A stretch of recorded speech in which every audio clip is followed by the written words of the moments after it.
Queridos hermanos y hermanas, amigos de la fe, testigos de la esperanza y amantes de esta tierra venezolana, que hoy eleva su corazón agradecido ante Dios, nos reunimos en un día histórico, en una hora de gracia y de memoria profunda. Este encuentro no es solo una actividad académica o devocional, es un acto de fe, de amor y de reconocimiento. Nos congrega la alegría de contemplar cómo la Iglesia Universal confirma la santidad de dos almas luminosas nacidas en Venezuela, el doctor José Gregorio Hernández, el médico bueno, el científico creyente, el amigo de los pobres, y la madre Carmen Rendiles Martínez, la mujer cargada, consagrada, obediente, sencilla y fiel servidora del Evangelio. Ambos, cada uno desde su propio camino, nos enseñan que la santidad no es una meta inalcanzable, sino una respuesta cotidiana al amor de Dios. En José Gregorio y en la Madre Carmen, el cielo tocó la tierra.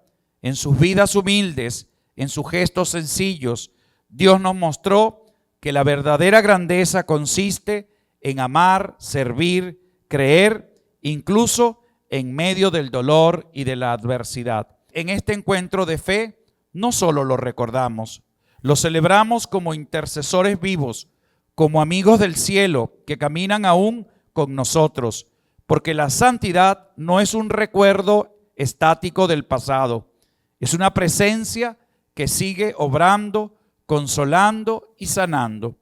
Por eso escucharemos con atención el testimonio conmovedor de la doctora Trinette Durán, quien recibió el milagro de la sanación por intercesión de la Madre Carmen Rendiles. Su experiencia no es una historia aislada, sino parte del tejido vivo de la fe de un pueblo que se niega a olvidar los prodigios del Señor. También nos acompaña el doctor Enrique López Loyo, médico, patólogo y testigo privilegiado de la exhumación del doctor José Gregorio Hernández. Su palabra une el rigor científico con la emoción espiritual del que ha visto con los ojos del cuerpo y del alma la realidad de la fe hecha carne en un hombre que sirvió a Dios a través del servicio y al enfermo. Su testimonio es un puente entre la ciencia y la santidad, entre la investigación y la contemplación.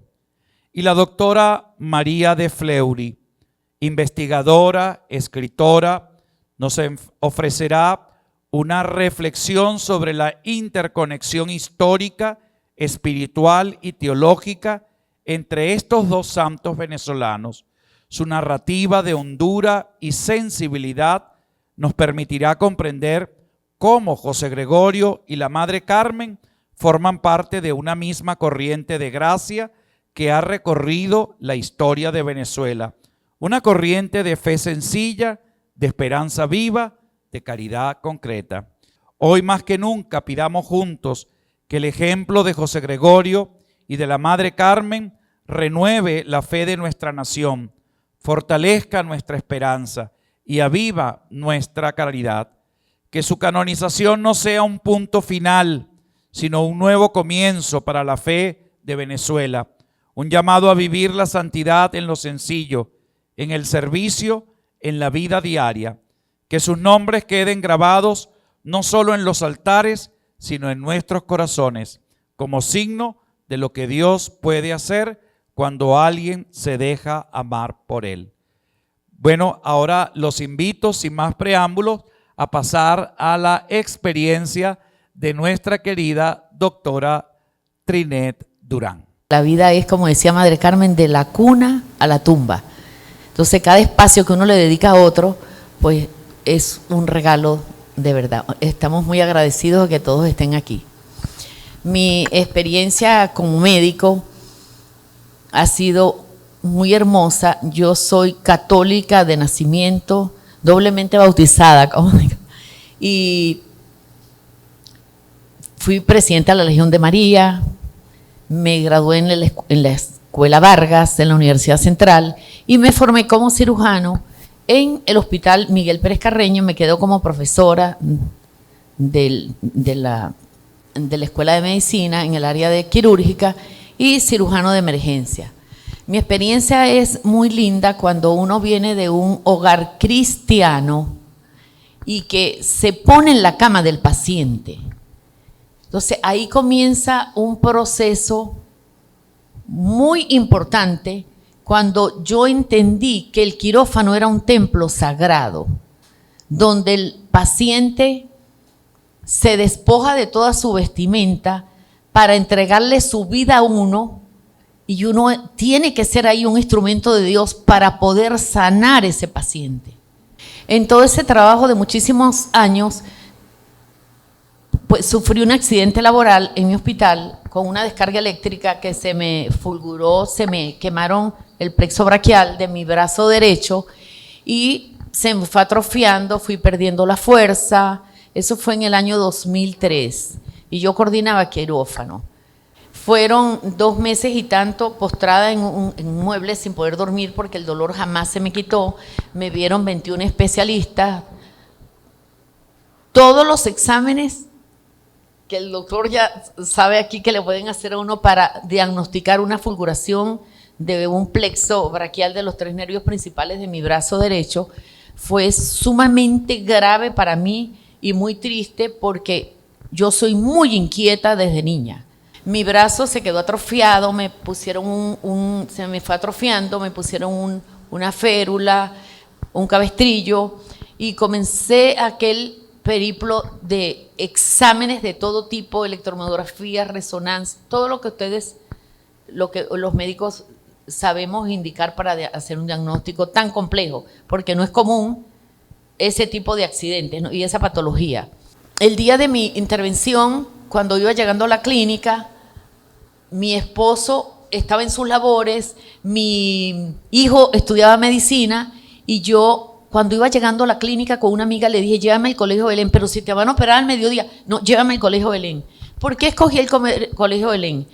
Yo soy una persona, estaba muy ocupada en mis labores de hospital y donde sabía que siempre estaba el Santísimo expuesto y siempre está, es en el Colegio Belén.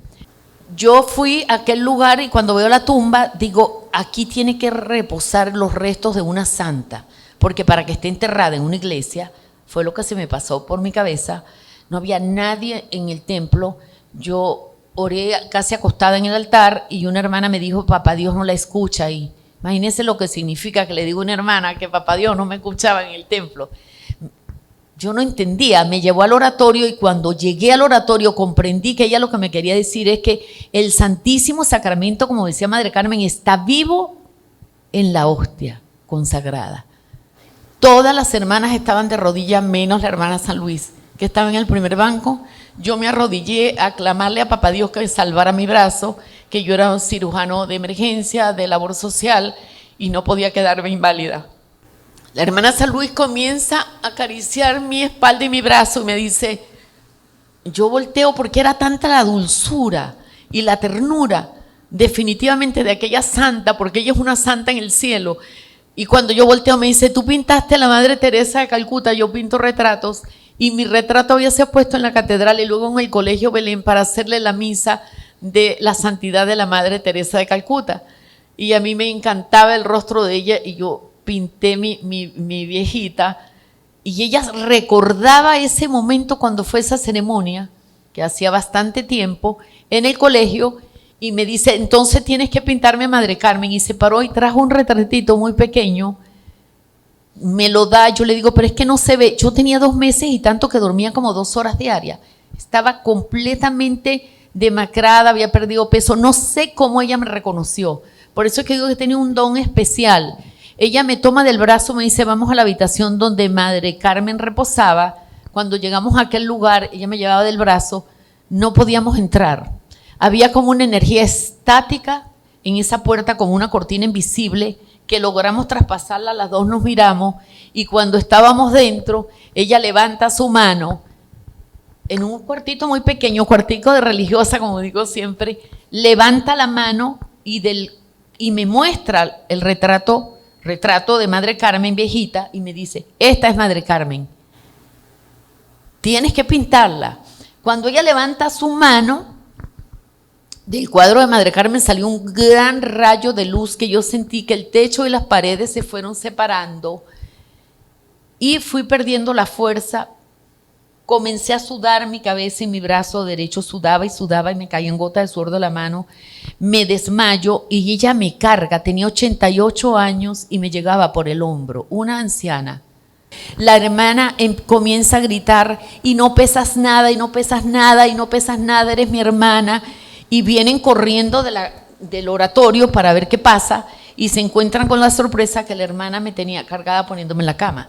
Gritaba, ella seguía gritando y pidiendo ayuda, que yo despierto, sorprendida que estoy acostada en la cama de la hermana, donde reposaba la Madre Carmen, y yo le digo: y no tengo dolor.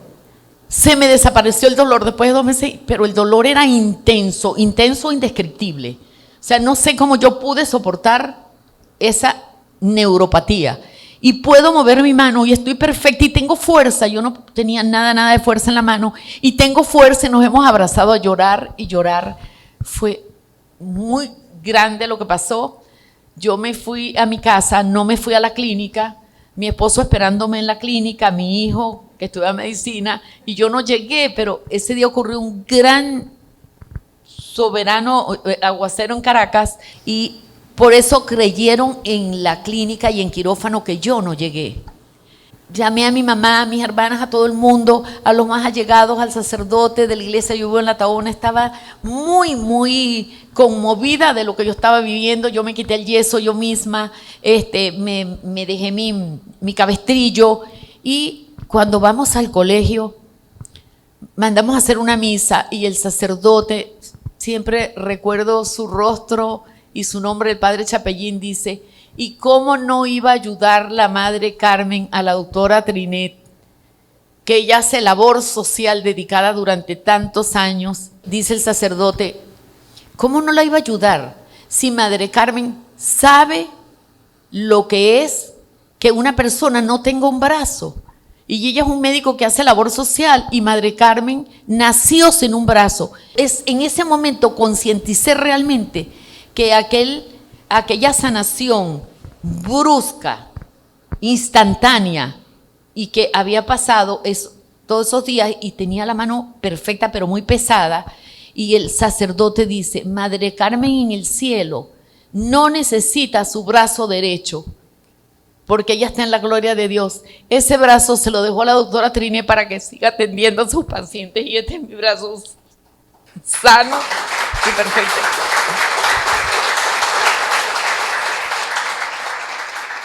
Yo le decía a la Madre San Luis, para concluir: Madre, a mí no me importa que el mundo no se entere. Yo lo único que sé es que estoy bien para seguir operando a mis pacientes.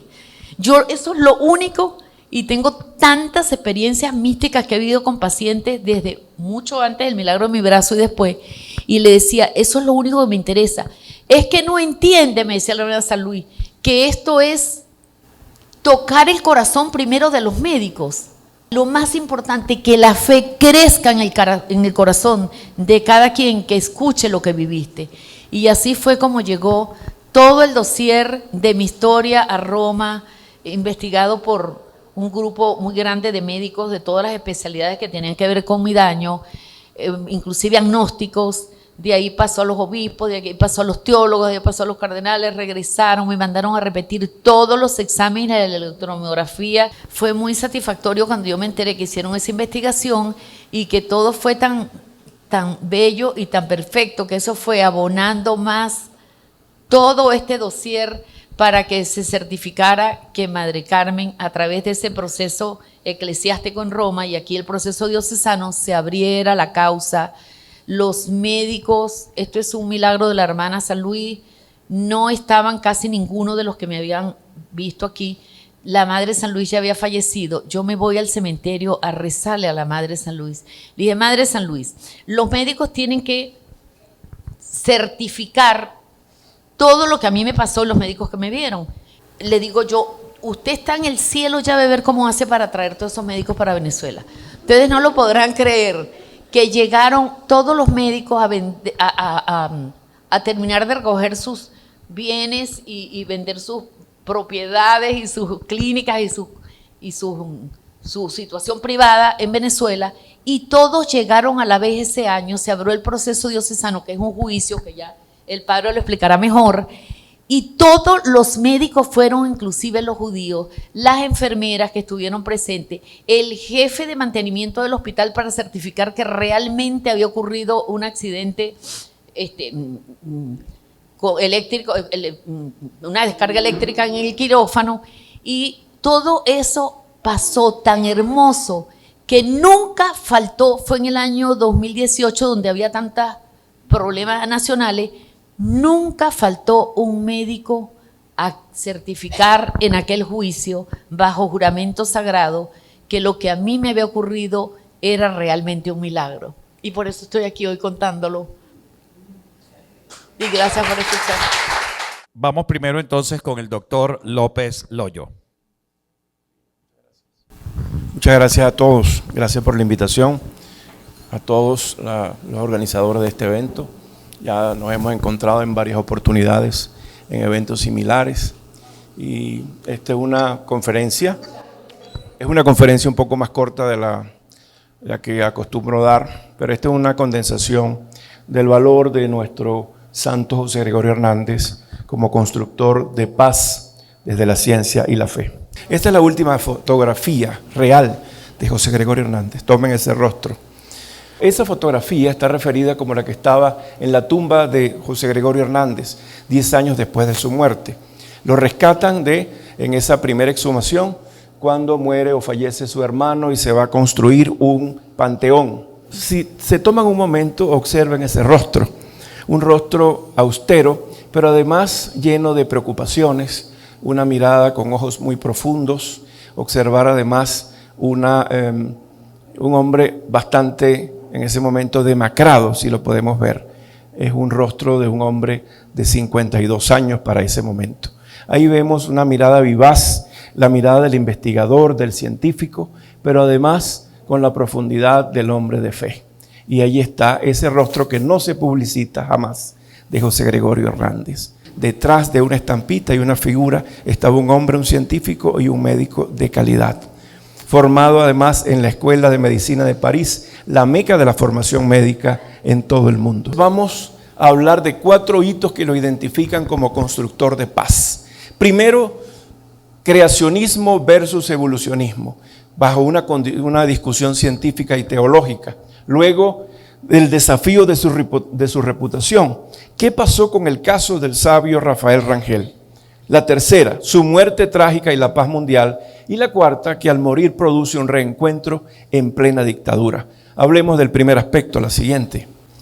Y aquí vemos el ejemplo, cuando él hablaba de la discusión de creacionismo y evolucionismo. En la publicación de la Gaceta Médica de Caracas, en esta publicación del 19 de abril de 1910, comenzó a escribir sobre la embriología, por supuesto en los preámbulos o prolegómenos. Y allí estableció, cuando comenzó a escribir el capítulo, dijo, no puedo seguir. Yo puedo dar la clase verbalmente y decir, el hombre se crea por la unión de un óvulo y un espermatozoide, y ahí viene la evolución real. Pero él, como fenómeno biológico, lo podía escribir. Pero dentro de su creencia religiosa, él dijo y se abstuvo de terminar el capítulo y escribió, este principio superior existe ciertamente en todos los seres vivos y es la causa de la vida, como hemos dicho. Ignoramos cuál sea su naturaleza en los vegetales y en los animales. Por lo que respecta al hombre, sabemos y creemos firmemente que el principio vital que lo anima es el alma racional, libre, espiritual e inmortal, conforme lo tiene definido en su sabiduría infalible la Santa Iglesia Católica, Apostólica y Romana. En un tiempo de positivismo y de evolucionismo, él declaró siempre, sin vergüenza, yo creo en Dios, yo soy creacionista. Por lo tanto, vemos la personalidad del hombre bien formado y además con la capacidad de explicarse bien el por qué pensaba de esa manera. El otro hito, desafío sobre la reputación de Rafael, la situación de Rafael Rangel. A él lo desafiaron. Tiene una discusión como maestro a Rangel. Rangel toma la determinación una semana después de suicidarse y dicen que era por culpa de el doctor. Aquel hombre que era un sabio fallece en ese momento y no pudo lograr ser médico. Esa decisión fatal también le generó pues un sometimiento al escarnio público por las gentes normales y no normales, por elementos de la iglesia y elementos de la vida cotidiana. Pero procuró la paz y buscó el equilibrio en su entorno. La siguiente. De esta manera conseguimos este otro aspecto: su muerte trágica y la paz mundial. La siguiente. José Gregorio Hernández fallece a los 55 años, un 29 de junio de 1919, siendo la 1:30 de la tarde. Se le produce un traumatismo contuso por arrollamiento por el vehículo automotor. ¿Qué le pasó? Iba a rebasar un tranvía y le aparece un vehículo. Un mito, no había un solo vehículo, habían 300 casi. Si había carretera, si había petróleo y había gasolina, había vehículos. ¿Okay? Es como si nos pasase ahorita, nosotros vamos a rebasar un vehículo y viene una moto. Exactamente, pero por un detalle de su situación de salud, él no pudo reaccionar rápidamente, no pudo hacer un movimiento de rotación para esquivar aquella situación, y ya lo veremos. La siguiente. El Tratado de Versalles se firmó el 28 de junio de 1919 en la Sala de los Espejos del Palacio de Versalles en Francia, al final para poner fin a la Primera Guerra Mundial. Por más de 50 países fueron los signatarios de este acuerdo. Pero semanas atrás, antes de su muerte, José Gregorio Hernández dijo: doy mi vida por la paz en el mundo, y muere un día después de aquella firma. Esos actos fúnebres hicieron historia en la vida republicana. Estaba cerrada la universidad. A las 9 de la noche del día de su arrollamiento, las presiones internas de la población, de la gente humilde, de la clase media, de los profesores, de propios ministros del propio Gómez, le exigieron al dictador que tenía que abrir la universidad para que sus restos pasaran por ahí, porque era un prohombre de la medicina y de la ciencia venezolana. Ese día murió un hombre y nació una leyenda convertido en santo, que es un santo de carne y hueso, quien padeció patologías que lo llevaron a limitaciones de su vida diaria. La siguiente. Aquí vemos ese rostro. Se exhumó por tercera vez en 2020. La siguiente. Lo iniciamos el día 28 de octubre de 2020 en plena pandemia. El objetivo entonces era la recuperación ósea y la obtención de las reliquias. Se localizó, se estableció en el primer piso de la sacristía de la iglesia de la Candelaria un laboratorio itinerante con elementos de medición, cuantificación y definición de temperatura y humedad para el establecimiento de los patrones del componente óseo. Igualmente elementos químicos que correspondían a el objetivo de limpieza y aseguramiento de la dureza ósea progresiva durante una semana. Y en la esquina, en la zona central, un laboratorio de odontología forense. La siguiente. Aquí. Se hizo la juramentación e instalación del Tribunal Canónico ese 20 de octubre a las 10 de la mañana, 10:15 en la transmisión de televisión con las autoridades y representantes del Vaticano. La siguiente. Ahí están los restos de José Gregorio Hernández. El cuerpo humano tiene 206 huesos. Se localizaron 131. Había habido una sustracción. ¿En qué tiempo? Probablemente los primeros 10 años, cuando fue trasladado de la urna inicial de madera, enterrado bajo una condición precaria. En esa época no había colocación de cemento para colocar en este caso las urnas, sino que estaba sometido a la lluvia, al sol y a los periodos entre una y otra temperatura diferente. Eso hizo que hubiese una sustracción, sobre todo en el componente superior del cuerpo. Veamos esa calidad de los huesos. Áreas tenían como un reblandecimiento tal que recordaban galleta en café. Bajo ese precepto lo recuerdo en ese momento. Áreas de esos huesos. Fue un proceso muy laborioso de limpieza mecánica e instilación con los químicos.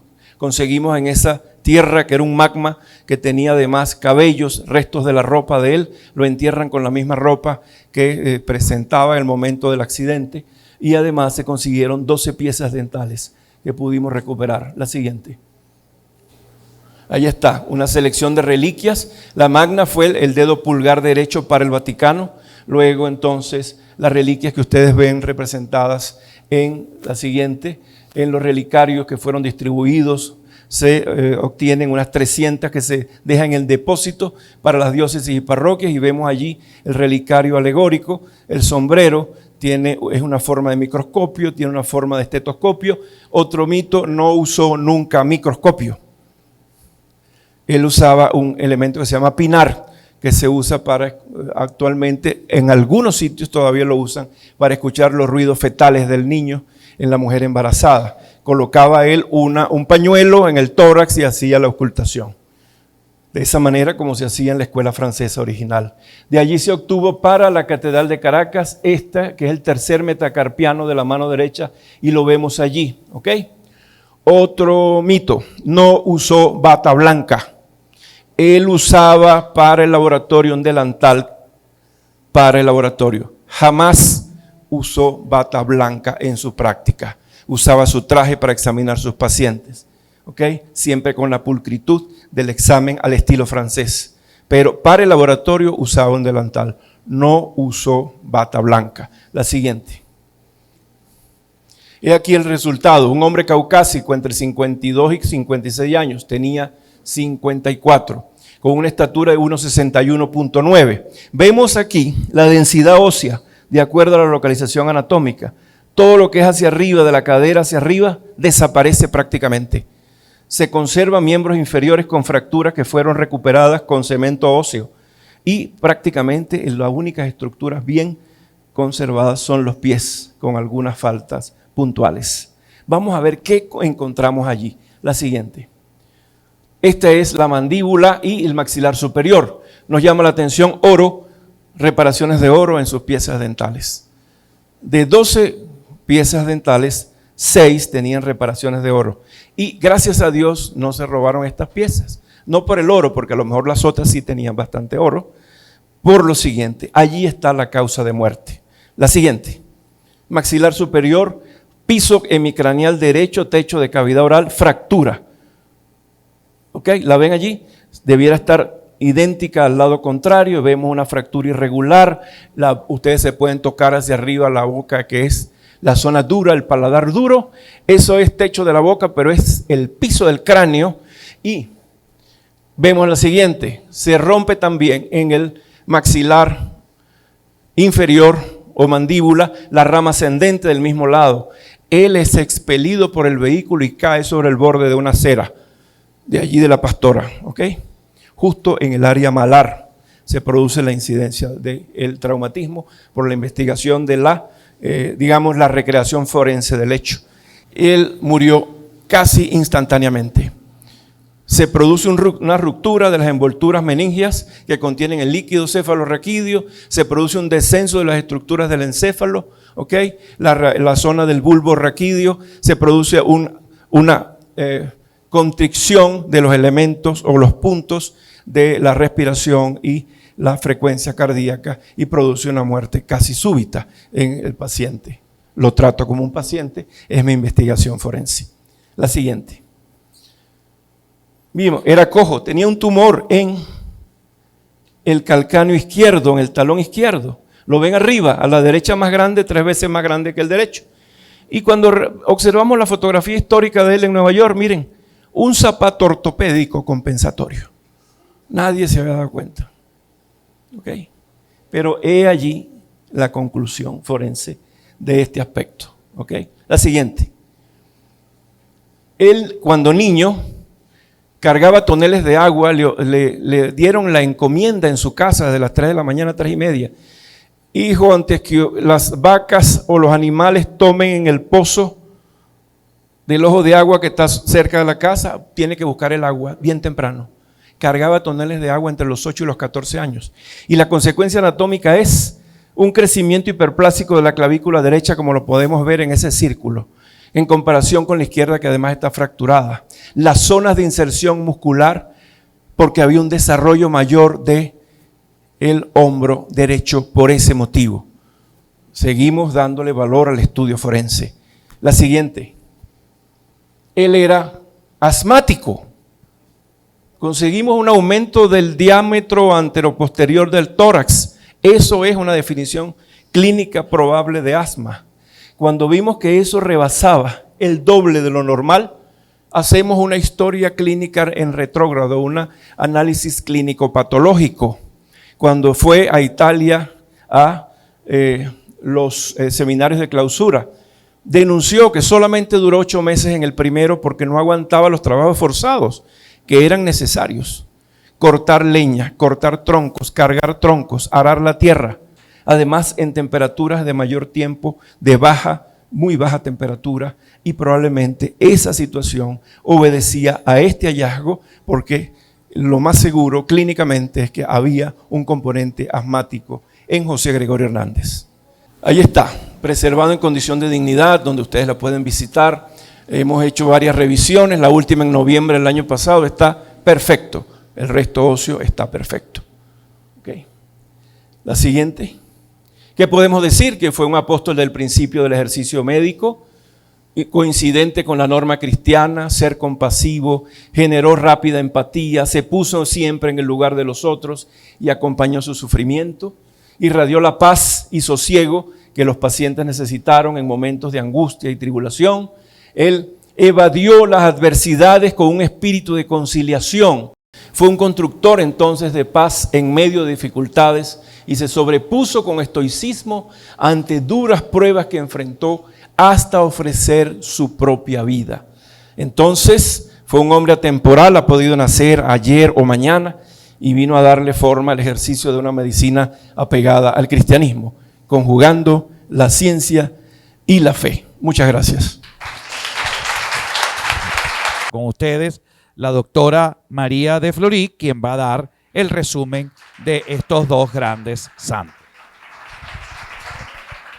José Gregorio es un muchacho que nace en un medio rural, en 1800. En un medio rural en donde no había sino, por los lados donde él estaba, no había sino un maestro, un sacerdote que iba de vez en cuando, y un maestro que daba clase de primero, segundo y tercer grado, y en la tarde cuarto, quinto y sexto. Y este personaje, que era el profesor de primero a sexto grado, se llamaba Pedro Celestino Sánchez.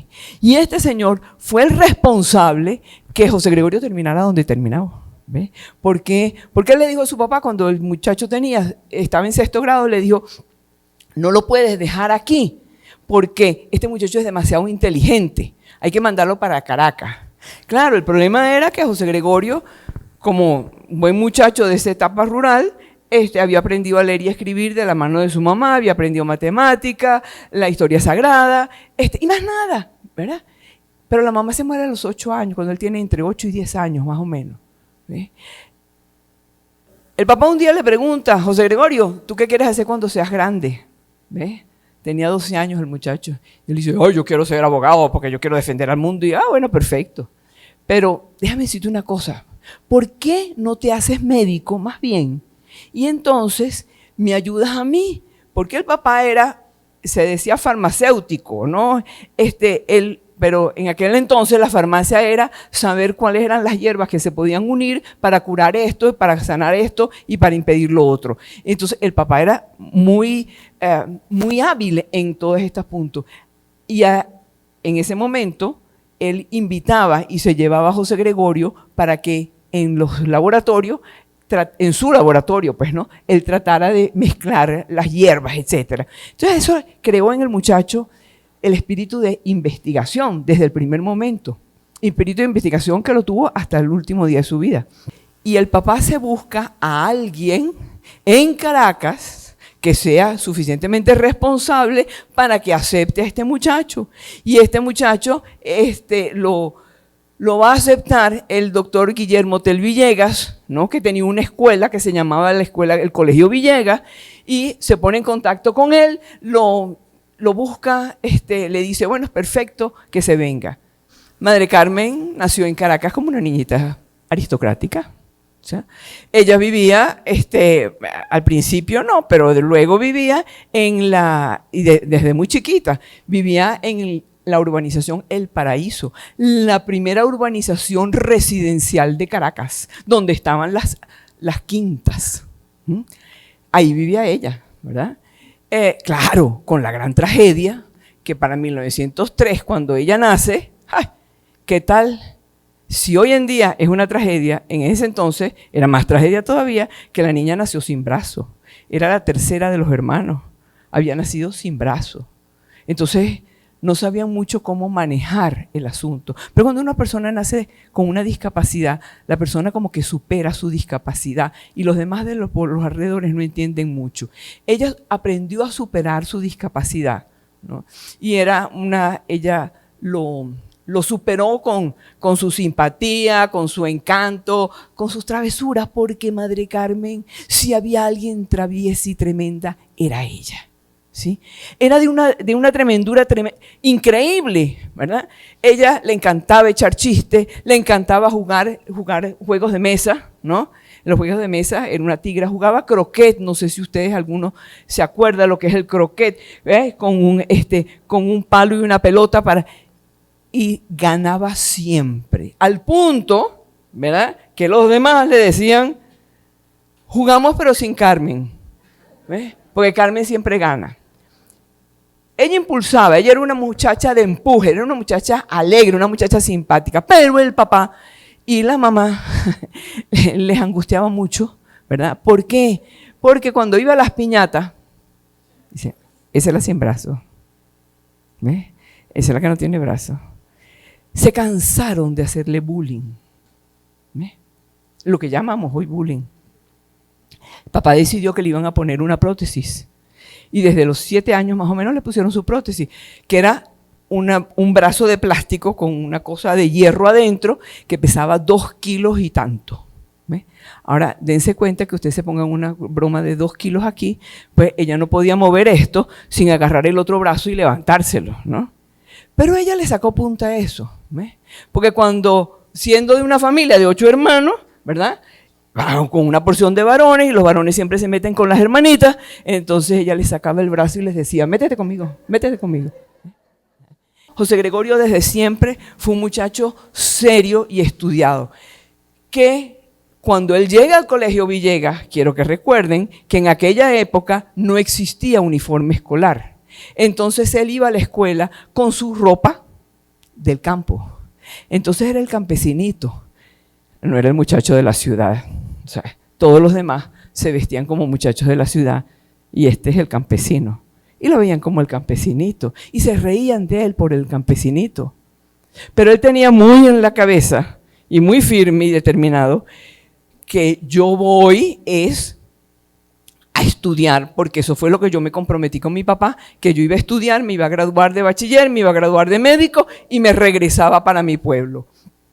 José Gregorio, cuando llega a la universidad, él llega siempre con su rosario, con la tarjetica de la Virgen del Rosario, que era la patrona de allá de Isnotú, de donde él estaba, que siempre la mantuvo y la mantuvo siempre en su cartera hasta el día que se murió. Y los muchachos en la universidad le decían, tú con rosario, tú te paraste ahorita, tú entraste en la iglesia y tú crees en esa broma, ¿ves? O sea, un tipo científico no cree en eso, ¿no? Entonces se empeduraban de él porque él rezaba el rosario, él hacía hora santa, él pasaba por la iglesia, ¿verdad? Él nunca lo negó, como muy bien lo dijo el doctor, ¿ves? El doctor López, nunca lo negó, y en la universidad también, por supuesto, se burlaban de él hasta que empezaron los primeros exámenes. ¿Quién era el que sabía?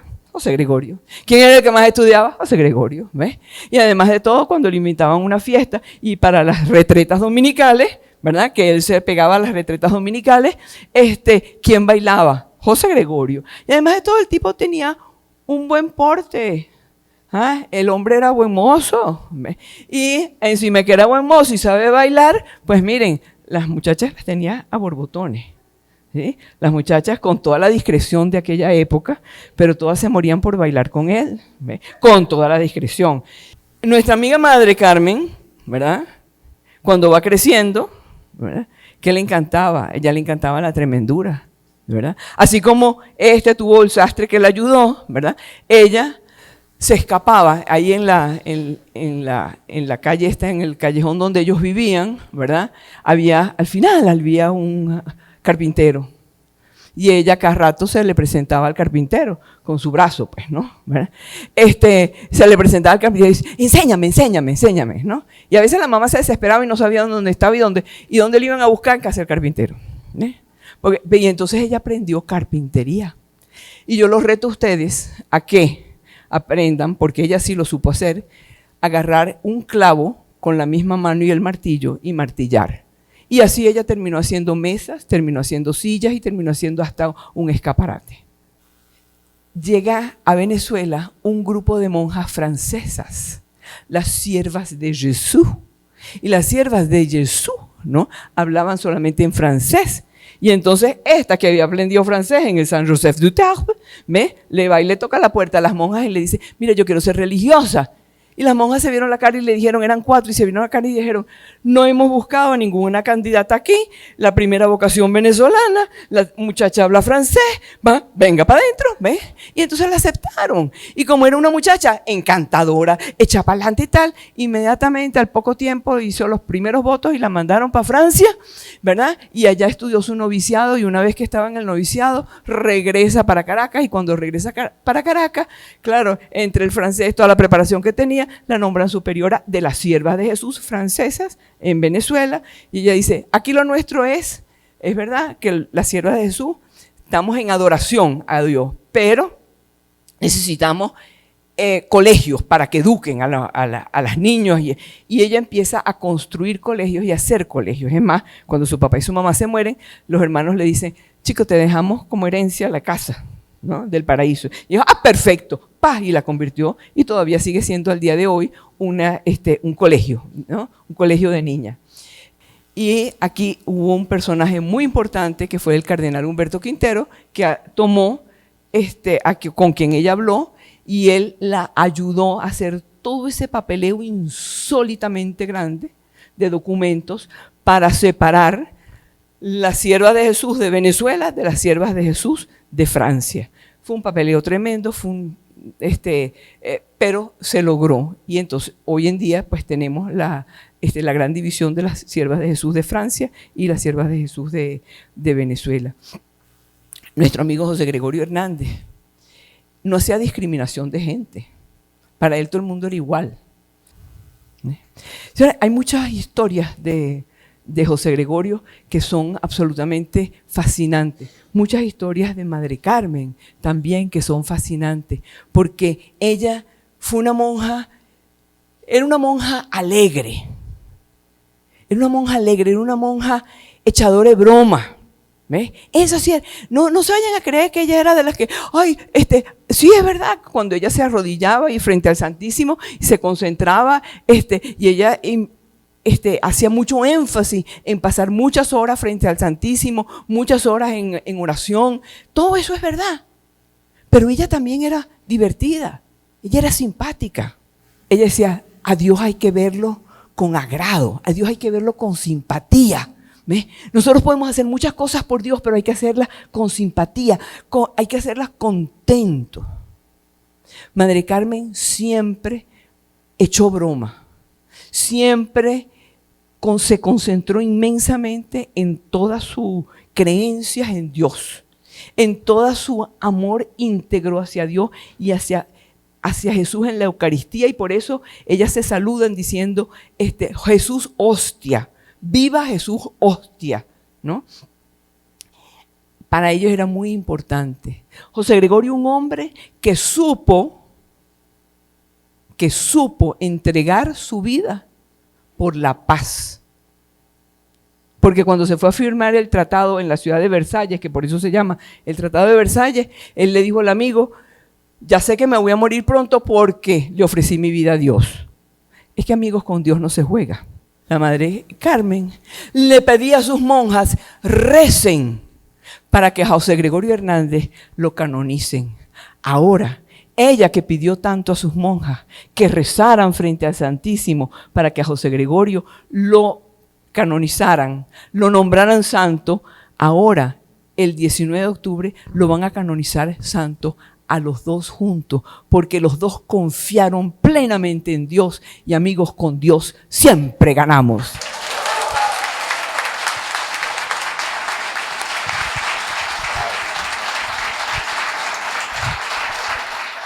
Yo quisiera terminar este hermoso encuentro invitándolos a renovar la fe en esta gran celebración de la iglesia, en esta gran celebración, en esta gran fiesta de la santidad, donde tú y yo tenemos una participación seguramente de frente, y apostamos para que nuestra iglesia se pueda renovar cuando tú y yo renovemos nuestra fe. Hasta una próxima ocasión.